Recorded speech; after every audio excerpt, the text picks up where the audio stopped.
Con mucha alegría les damos una cordial bienvenida a un nuevo estudio de las porciones semanales, tal y como por mandamiento de los discípulos, los plenipotenciarios de Jesús, es decir, por mandamiento de Jesús. Entonces nos pidió que estudiáramos y aquí estamos nosotros en nuestro segundo año estudiando. Hoy veremos la porción de Vaera, que traducido significa y fue visto. Pero nos avanzamos un poquito o nos adentramos un poquito ya en la porción para ver algunos otros temas.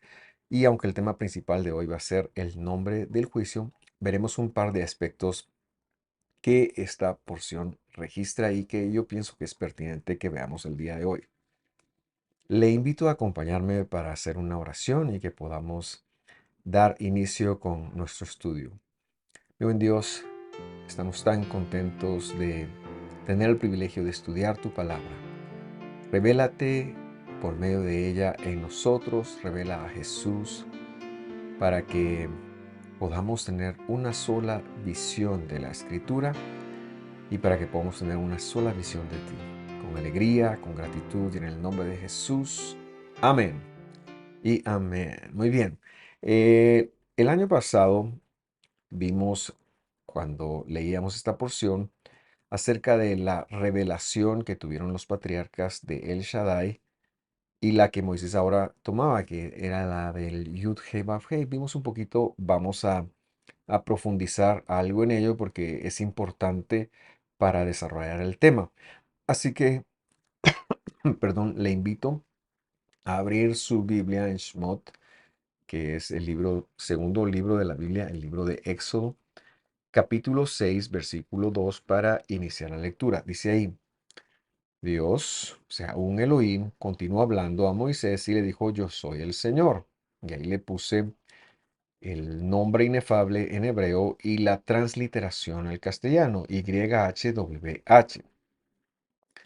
Y hemos leído este versículo para hacer una contrapropuesta con el versículo 1, que si no estoy mal también hablaba de hablar, de que Dios había hablado con ellos, solo que decir que en este versículo 2 el verbo refleja una intención que en la construcción verbal que se llama piel refleja intensidad, refleja intención. O sea, más que hablarle, él estaba ordenando y más que quizás ordenarle, estaba quizás gritándole, porque esa es la construcción que está desarrollándose. Y esto es importante porque Dios está capacitando a Moisés para una obra muy importante y Moisés supo entonces a partir de este momento que él tenía que poner muchísima atención porque el,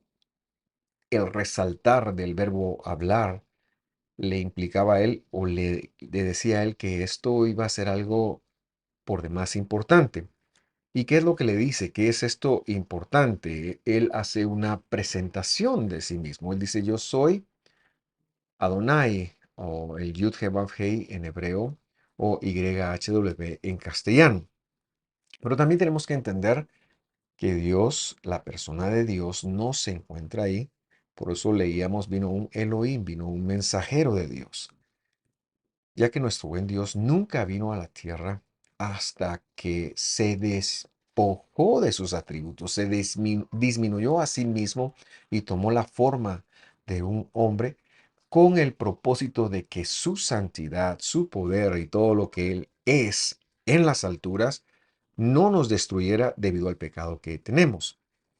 Entonces observamos que el mensajero que está de Dios hablando está leyendo un decreto, está leyendo algo de parte de Dios por la intensidad, como ya lo mencionábamos, del verbo. Este es un ser espiritual, entonces, que está hablando en nombre de Dios y por eso es que habla en primera persona. Pero repito, importante entender que Dios nunca ha venido a la tierra, solamente ha venido una vez y solamente vendrá una vez más hasta que se dé en el cumplimiento de las cosas, cuando regrese eh, rápidamente para venir aquí a la tierra y cambiar el sistema como lo es. Y él le dice Entonces yo soy Yud He Vav He, yo soy Adonai, yo soy YHWH. Ahora, este libro, eh, la revelación, perdón, este nombre, la revelación del mismo y lo que implicaba, y eso no lo vimos el año pasado, y por eso yo quise hacer un repaso o quizás detenerme en este lugar. Este nombre, el Yud He Vav He, el que muchos han traducido como Jehová, Yahweh o Yahvé, algunos otros, pero que repetimos, todas esas traducciones son incorrectas, ya que nadie sabe la pronunciación de este nombre. Por eso nosotros cuando lo vemos le llamamos muy bien el Yud He Vav He o también Adonai, pero hacemos referencia a este nombre. Y este nombre, entonces, vale la redundancia, viene de un verbo, el verbo Haya, que es el verbo ser, estar en hebreo e incluso existir. Y como decía hace unos instantes, la revelación del mismo fue dada en la porción anterior, la cual ahora yo le invito a que abra conmigo. Dice en el capítulo 3, versículo 13, dice lo siguiente. Entonces Moisés dijo a Dios, si voy a los israelitas y les digo, este es Moisés hablando, el Dios de sus padres me ha enviado a ustedes, tal vez me digan, ¿cuál es su nombre? Esto es muy importante porque representaba una especie de código para ellos y ya va a ver usted por qué. ¿Qué le responderé? Termina él en el versículo 13. La respuesta de Dios es muy eh, contundente. Versículo 14 dice, y Dios dijo a Moisés. Ahora usted no va a encontrar esta traducción en las Biblias. Quizás va a encontrar yo soy el que soy o algo similar a esto, pero es que el verbo está en futuro. Ambos verbos, hayé, asher, hayé, dice en hebreo, y este es el verbo ser o estar en futuro. La mejor forma de entenderlo es yo seré el que estaré o seré el que seré. Y añadió, así dirás a los israelitas, yo seré, me ha enviado a ustedes. Ahora, ¿por qué es importante este nombre? Porque Israel no tenía esa revelación.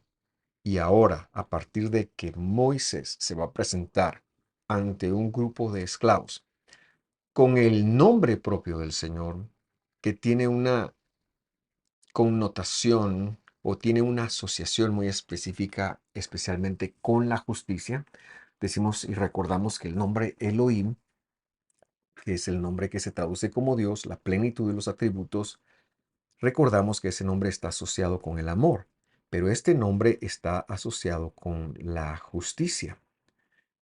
Y esa palabra, como ya decía, está en futuro. Asher, yo seré el que seré o seré el que estaré. Y Dios está dando una promesa con dar ese nombre.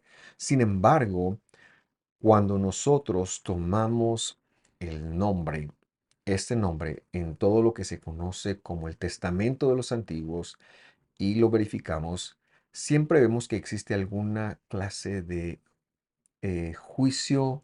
No me refiero a sentencia, sino me refiero al establecimiento de un patrón de justicia, al establecimiento de algo que tiene que ver con el juicio, con la justicia. Y por eso decimos que el nombre Yud-Heh-Vav-Heh, que han traducido como Jehová, tiene una eh, implicación hacia la justicia, está relacionado con la justicia. Veamos cómo lo dice el Evangelio en el último libro de la Biblia, Apocalipsis 1:8. Dice así, yo soy el alfa, yo le puse ahí la primer consonante de lo que realmente dijo Dios, porque no estaba hablando en griego, le estaba hablando en arameo o bien en hebreo.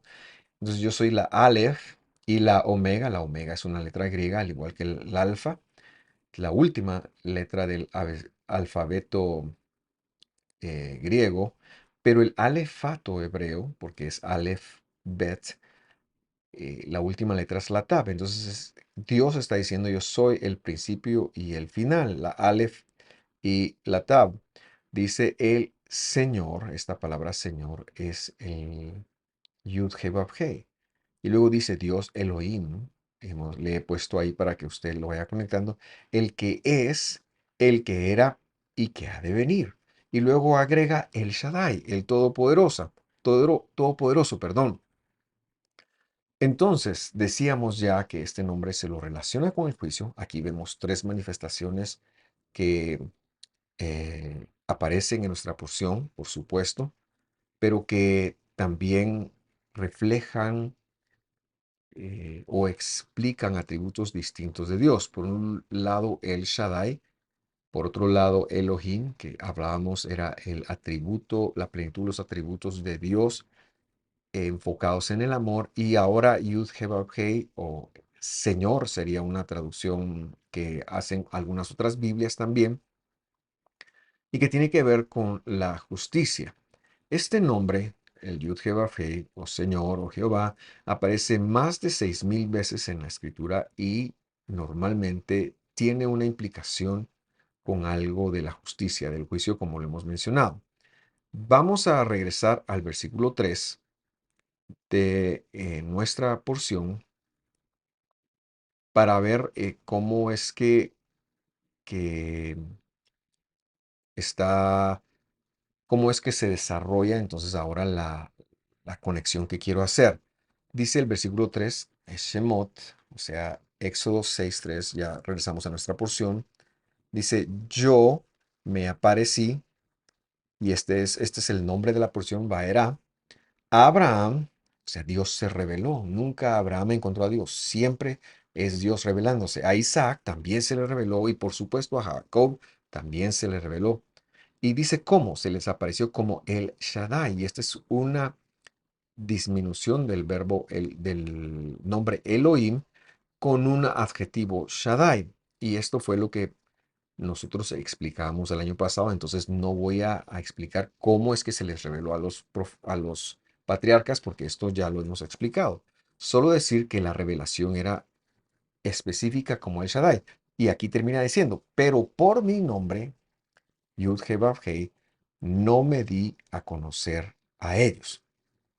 Ahora, eso tiene muchas implicaciones, porque en primer lugar, los patriarcas no recibieron la revelación del nombre como tal, aunque Dios sí se proyectó a ellos con este nombre, porque no es lo que la escritura está diciendo, no es que solo les habló como el Shaddai, sino que algunas veces les habló como Adonai y algunas veces les habló como Elohim, pero lo que está señalando es que ellos no lograron entender.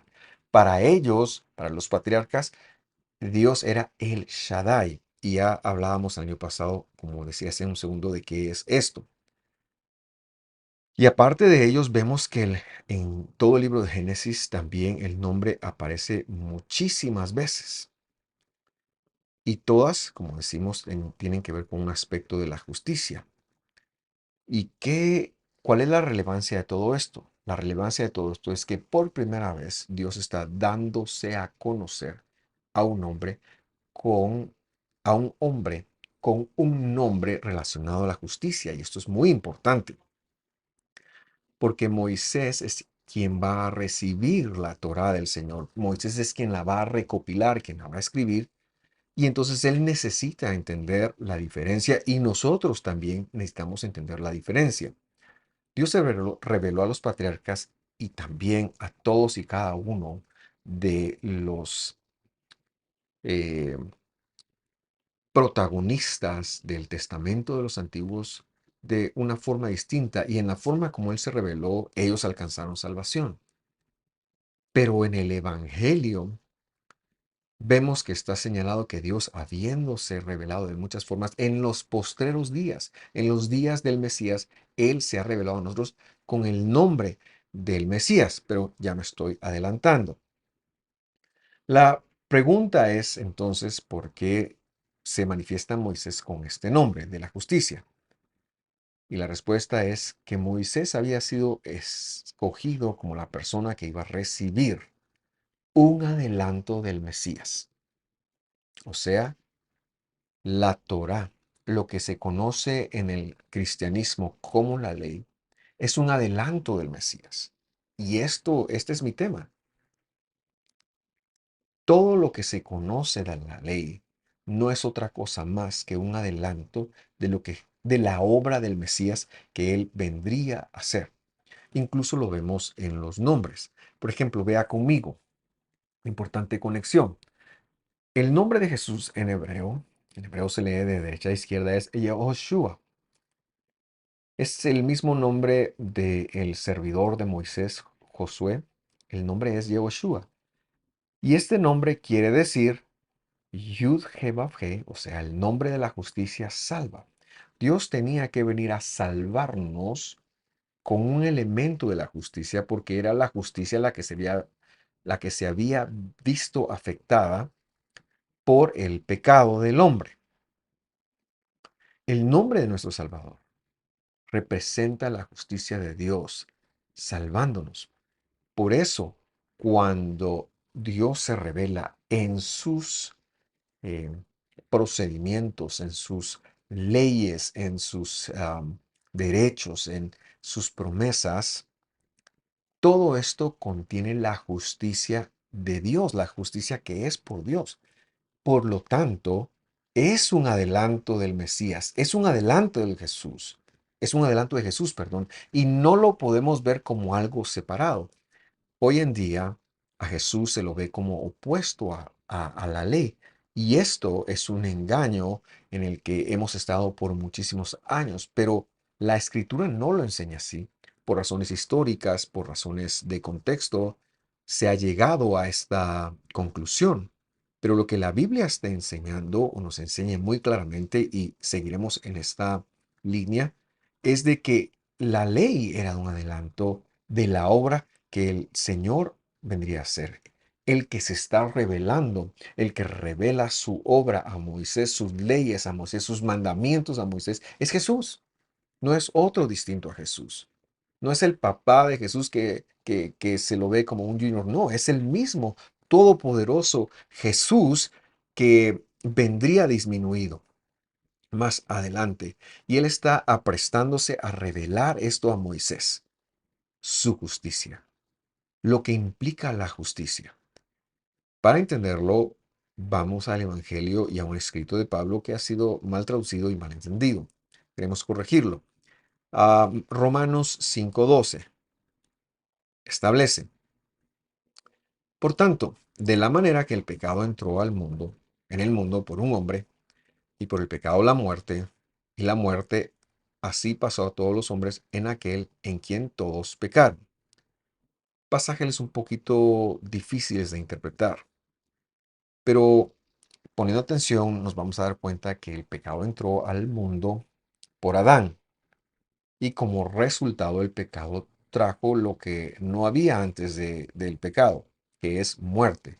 La intención de Dios era que Adán recibiera la semejanza de Dios y viviera para siempre. De hecho, hasta le puso el árbol de la vida para que él comiera en medio del huerto, pero él optó por pecar.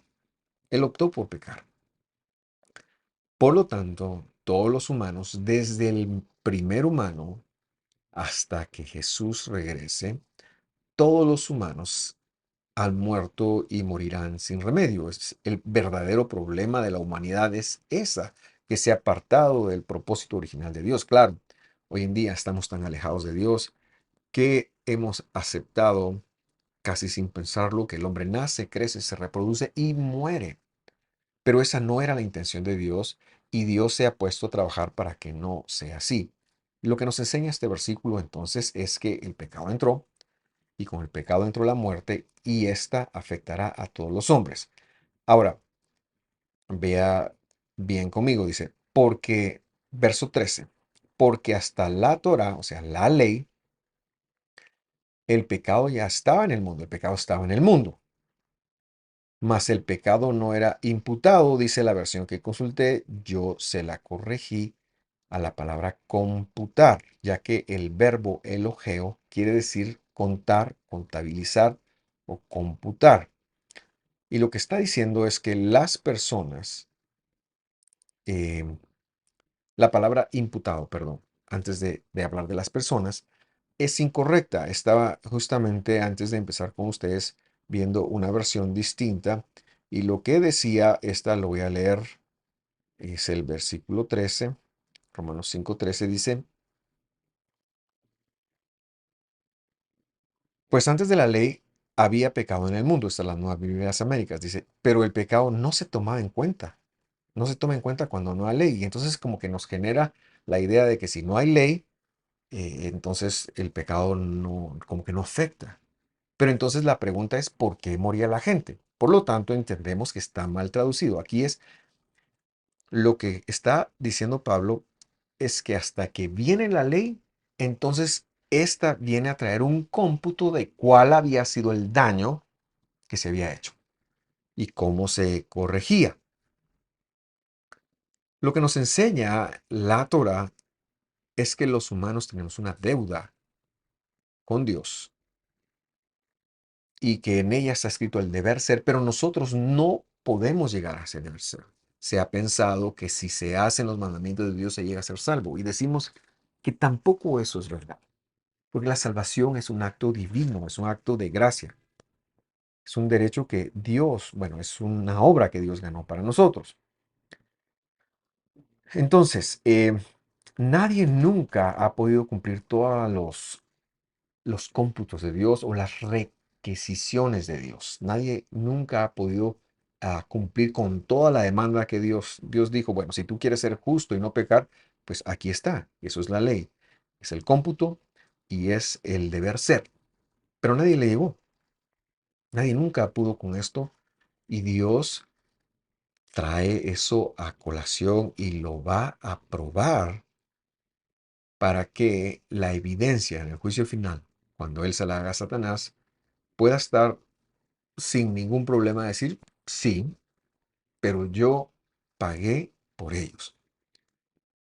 Y esto es algo que nos llena de alegría y de gratitud. Regresemos a Romanos para seguir leyendo. Romanos 5:14 dice, pero reinó la muerte desde Adán hasta Moisés. Por supuesto, la gente siguió muriendo, aun en los que no pecaron a la manera de la rebelión de Adán, o sea, los que no hicieron como Adán, pero que hicieron otras cosas, de todos murieron. El cual, este Adán, era figura de lo que había de venir, perdón. Ahora, ¿qué pasa después de que viene Moisés cuando se entrega la Torá? ¿Será que la gente dejó de morir? Pues por supuesto que no, por supuesto que no. La respuesta entonces es que al no haber un cómputo o un juicio de cuál había sido el daño que se había causado por el pecado, pero la sentencia ya estaba dada, se desconocía por qué incluso gente que no hacía lo que Adán había hecho, también moría. Por ejemplo, los patriarcas, ¿por qué mueren ellos?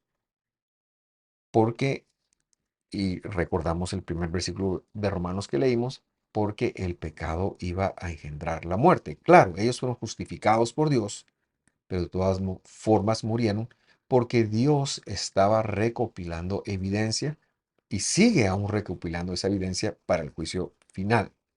Entonces, cuando Dios entrega la Torá, la ley a Moisés, lo que le está diciendo es, te voy a adelantar qué es lo que tiene que pasar para cuando yo vaya a la tierra, pero en la forma de Jesús,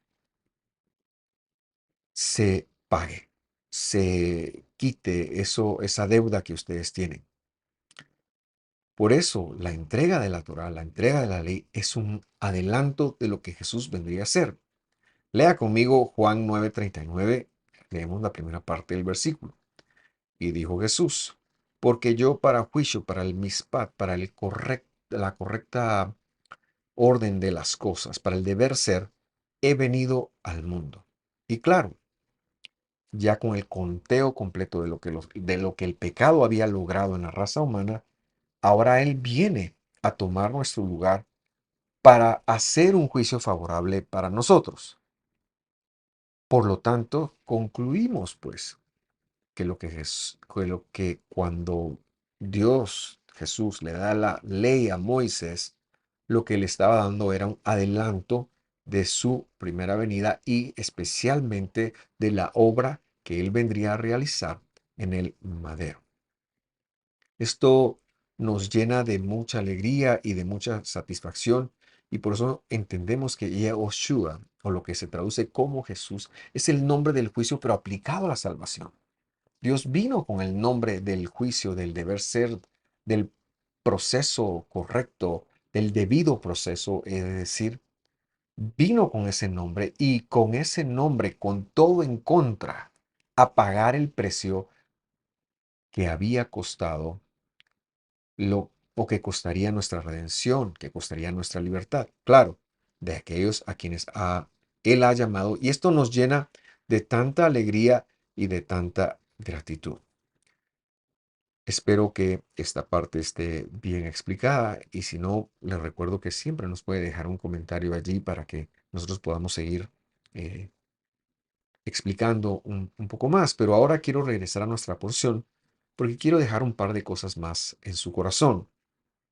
Shemot o Éxodo 6:10 dice lo siguiente. Y habló el Señor, el Yud He, el nombre del juicio, a Moisés diciendo, entra, verso 11, y habla al faraón, rey de Egipto, que deje ir de su tierra a los hijos de Israel. Y respondió Moisés delante del Señor, diciendo, he aquí los hijos de Israel no me escuchan. ¿Cómo pues me escucharán el faraón mayormente siendo yo incircunciso de labios? Él quiere decir que es un torpe para hablar o que es un suelto de labios que a lo mejor las palabras no le salen bien. Veamos el verso 13. Entonces el Señor, mismo nombre, el Yud He, habló a Moisés y a Aarón y les dio mandamiento, dice.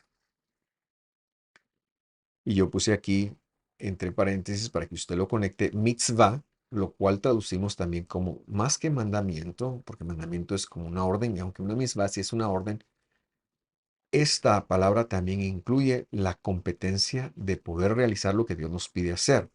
Dicho en otras palabras, es que Dios no te va a pedir a ti que hagas algo para lo cual Él no te va a capacitar para hacer.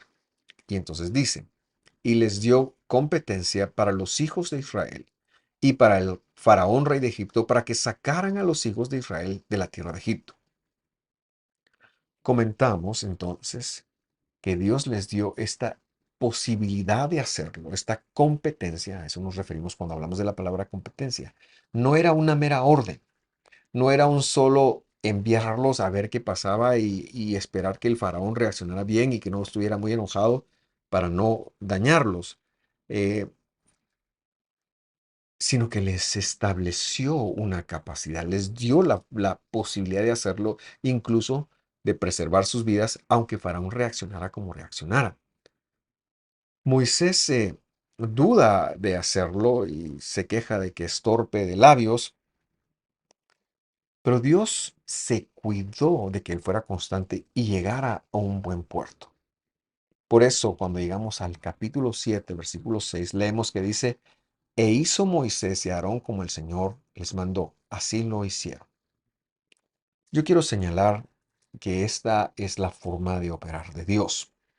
Hoy en día las personas desean un milagro, desean la operación de Dios en sus vidas y lo hacen, lo piden pensando en que si se ponen a ejercitar o se ponen a hacer un ejercicio mental de ser positivos y de creer que algo va a pasar, así va a pasar, incluso las promesas de Dios.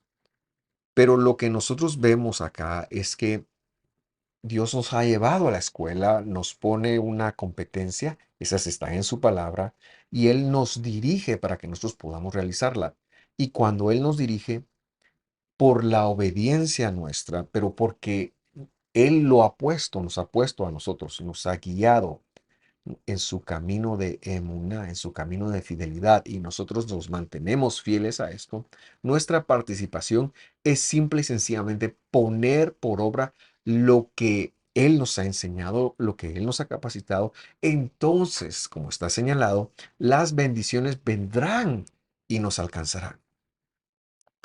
Dios, en esta escuela de su fidelidad, Él ha puesto en nosotros su poder, el poder de su santidad, para que podamos ser fieles a Él y a su palabra, para que podamos ver el cumplimiento de su palabra. De eso se trata. No se trata de hacer un ejercicio y convencer a Dios con ayunos de que no somos tan malos y que debería hacer esto por nosotros. No. señalamos que se trata de ser discípulos de Jesús, discípulos de Dios, ir a la escritura, empezarla a poner en práctica, aunque no la entendamos, porque esa es la escuela de Dios. Poco a poco, aquel que empieza a practicar lo que Dios ya le pidió que hiciera en su palabra, que por cierto también ha capacitado para que lo haga, ellos empezarán a ver las bendiciones de Dios. Todo lo que Dios ha dejado escrito para ti, Él cuidará de que lo cumplas. Es decir, Él te capacitará para que lo cumplas. Y eso que cumplas, esos mandamientos, esas competencias, funcionarán como promesas para ti. Porque un día, y en esta tierra, recibirás la recompensa, recibirás la cosecha, verás el incremento. Esa es la forma de operar de Dios. Pero también, cuando Él regrese, por haber sido llamado y escogido y haber sido salvo por Él, recibirás la vida eterna. Yo creo que este es un punto muy importante y debemos de empezar a voltear un poquito en que podemos comportarnos como querramos, pero si nos atrevemos a creerle a Dios, podemos lograr cualquier cosa. No funciona así. Hemos de tomar la instrucción, la palabra de Dios, cumplir con sus competencias, cumplir con sus mandamientos, y en la medida que hagamos eso, empezaremos a ver el bien y la misericordia alcanzándonos donde quiera que vayamos. Quiero dejar una enseñanza más. Dije que eran dos, ya vimos la primera, veamos la segunda. Para ello, vamos al capítulo 7, versículo 1. Tres enseñanzas nos ha dejado esta porción en esta oportunidad. Vamos entonces a cerrar con lo último que quiero dejarles y vamos a leer Shemot capítulo 7, versículo 1. Éxodo 7:1 dice, el Señor, el mismo nombre, el Yud Heh de la justicia, dijo a Moisés, yo te hice un Dios, Elohim, he puesto ahí, y ya usted logrará ver. Bueno, lo explico al terminar de leer el versículo. Dice, te he hecho un Dios, te hice un Dios, un Elohim para Faraón, y tu hermano Aarón será tu profeta. Entonces, aquí tenemos que entender muy bien por qué las palabras hebreas representan lo que representan. Perdón, hemos dicho que Elohim puede referirse a tres cosas. En primer lugar, se puede referir a su santidad Dios, a Jesús en su completa habilidad impensable para nosotros en el cielo, antes de venir y después de regresar. Esa es la palabra Elohim, la plenitud de Dios en sus atributos, el Todopoderoso. La segunda acepción de la palabra es como las deidades falsas, pero tampoco ese es el tema, el caso acá. La tercera acepción es la de alguien que lleva un mensaje de Dios o funciona como un juez de Dios, pero acá tiene que ver con llevar un mensaje de Dios, una especie de mensajero, portavoz, alguien que está obligado a decir lo que Dios le dijo, casi que alguien que en el caso de los ángeles no tiene voluntad propia, entonces tiene que decir lo que Dios le ha dicho, pero en el caso de los hombres, pues se permite que el poder de la santidad de Dios fluya en ellos para que ellos puedan hacer esto. Y es Moisés el que está ahí como un Elohim, ¿verdad? Como un mensajero de Dios. Aquí no es tan correcto interpretarla como un Dios, sino más como un mensajero de Dios. ¿Y qué le va a decir? Y eso es precisamente lo que quería dejar en su corazón, porque me parece muy importante hacerlo. Versículo 2 dice, tú dirás todas las cosas que yo te mandaré, y tu hermano, y Aarón tu hermano, perdón, hablará al faraón para que deje ir de su tierra a los hijos de Israel. Versículo 3. Y yo endureceré el corazón del faraón y multiplicaré en la tierra de Egipto mis señales y maravillas. Yo no sé si usted alguna vez hizo una reflexión como la cual le quiero plantear yo. La reflexión que le quiero plantear ahora mismo es que si Dios está enviando a estos personajes que son Aarón y Moisés a advertirle, lo que va a hacer, a darle una oportunidad de arrepentirse, ¿por qué razón le va a endurecer el corazón? Faraón no tiene chance alguno. Faraón está condenado. ¿Cómo es justo que si él lo va a endurecer, después lo va a castigar?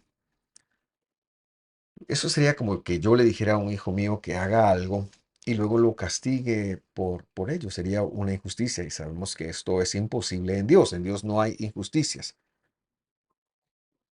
Sobre todo si Dios es el que está endureciendo el corazón. Entonces, como es nuestra costumbre, queremos reinterpretar y hacer una nueva lectura más correcta y más apegada al texto que nos explica mejor a qué es lo que está ocurriendo acá.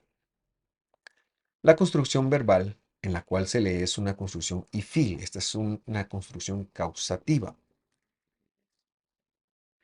Este es un verbo bastante difícil de explicar. Es el verbo kasha, que significa algo así como ser duro o endurecerse. Pero en la construcción ifil, en hebreo esto es muy eh, obvio, pero en castellano no lo es. En hebreo los verbos tienen una construcción que les lleva a ser de determinada forma. Por ejemplo, ya mencionamos la construcción piel, que es una construcción que es muy enfática, que es muy, eh, no recuerdo el término, pero hace un énfasis. Por ejemplo, si está el verbo matar, pero se le pone la construcción piel, quiere decir matar con alevosía y ventaja, que después de 25 puñaladas le metió otras 10. Eso sería lo que la construcción expresa. En castellano es un poquito difícil de verlo y de explicarlo, pero en hebreo es así como el hebreo se expresa. Y aquí la construcción y fil, hablando de dureza, más que hacer duro, más que yo haré endurecer, la construcción señala algo distinto y lo que señala es yo mostraré la dureza. Yo mostraré la dureza. La construcción y fila aquí, que si usted lo busca, por ejemplo, en la concordancia de Strong, lo va a ver como la última acepción, pero lo va a ver, es mostrar la dureza. No existe injusticia en Dios. El corazón de Faraón está duro y lo que Dios va a hacer es evidenciar esta dureza, porque no se quedará allí. Cuando alguien endurece su corazón a Dios, es responsabilidad de esa persona, pero empezará un camino muy complicado, muy descendente, como le pasó al Faraón. Antes de explicar ese camino, solo quiero leer entonces correctamente con ustedes lo que está dicho acá. Shemot 7:3, Éxodo 7:3. Y yo mostraré la dureza del corazón de Faraón. Y por ende multiplicaré en la tierra de Egipto mis señales y mis maravillas. Esto es muy congruente entonces con lo que acabamos de enseñar de que el corazón del hombre es duro. Y si, o más que congruente, quiero decir, esto lo que enseña es que el corazón del hombre de entrada es duro. Y si Dios no actúa para cambiarlo, lo cual es una decisión divina en la cual nosotros no podemos entrar a decir por qué Él sí cambia el de uno y el de otro no, sino que esto es una decisión de Él, esto es algo que le corresponde a Él. Si Él no entra a cambiar un corazón, no solo se queda duro, no solo Dios lo deja duro, sino que ese corazón tiende a endurecerse más. Este es el caso de Faraón, en donde que hemos aprendido, no recuerdo en cuál porción, pero lo repito acá, que después de empezar Kazak, evidenciando la dureza, llegó a tener un corazón Hazak.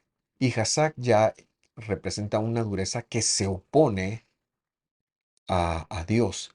Pero no se quedó así, sino que el corazón de Faraón, y eso usted lo puede encontrar en el original a partir de este capítulo, cada vez que vea endurecer el corazón de Faraón, va a encontrar estas tres palabras y son progresivas en aumento.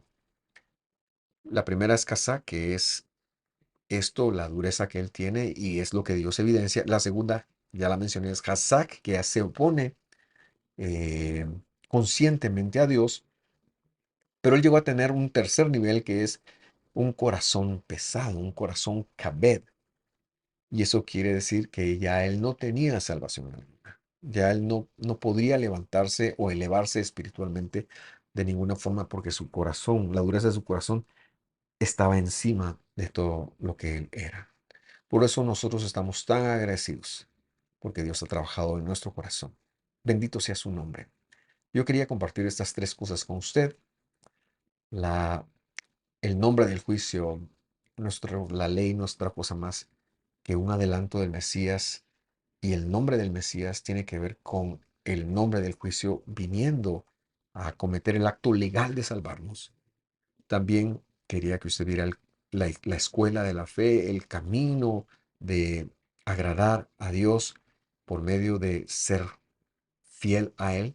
Y en tercer lugar, el proceso de la dureza del corazón de Faraón, explicado de una forma en la cual no podemos culpar a Dios, sino que Dios se abstrae y dice, te lo voy a dejar duro, tu corazón.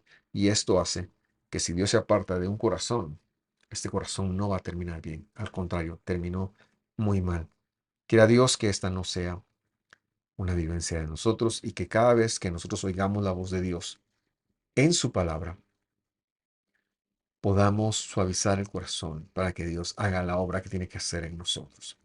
Yo me retiro, le doy muchas gracias por su atención y le recuerdo que se dé un paseo por por nuestros listados de reproducción, nuestras listas de reproducción, y usted va a encontrar ahí las porciones del año pasado, las porciones de este año, por supuesto que empezamos, creo yo que fue en octubre, y ya vamos por el segundo libro, y también encontrará la explicación de la carta de los Gálatas desde su contexto histórico y verdadero, y el Evangelio de Marcos, que también estamos ya llegando a los últimos capítulos. Lo esperamos.